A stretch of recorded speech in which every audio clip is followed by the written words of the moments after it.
Saudara, terima kasih Anda masih tetap setia bersama kami di Seputar Aceh.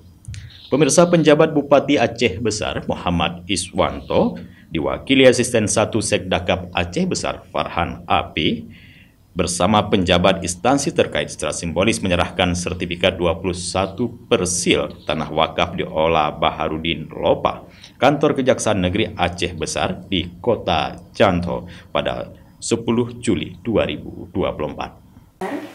Yang kami hormati, PJ Bupati Aceh Besar yang dalam hal ini diwakili oleh Bapak.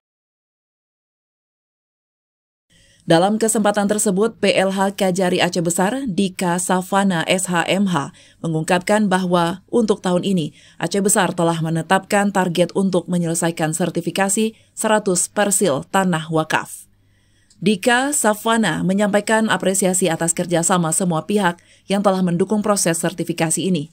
Ia juga menekankan bahwa Aceh Besar adalah kabupaten pertama di Aceh yang berhasil menyelesaikan sertifikasi tanah wakaf untuk periode pertama tahun 2024 ini.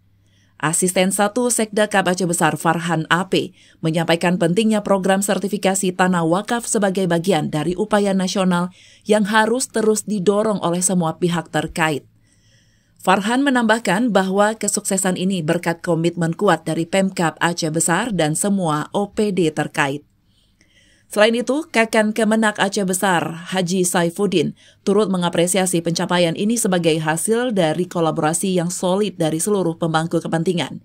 Dirinya menegaskan bahwa ke depan akan terus dilakukan upaya untuk menyelesaikan sertifikasi tanah wakaf sebanyak 100 persil untuk kepentingan masyarakat di Aceh Besar. Acara ini turut dihadiri oleh unsur Forkopimda, BPN Aceh Besar, pengurus Badan Wakaf Indonesia Cabang Aceh Besar, Kepala OPD terkait, Camat, Kepala KUA, Nazir, dan sejumlah kecil serta beberapa tamu undangan lainnya. Dari Aceh Besar, Tim Liputan Aceh TV melaporkan.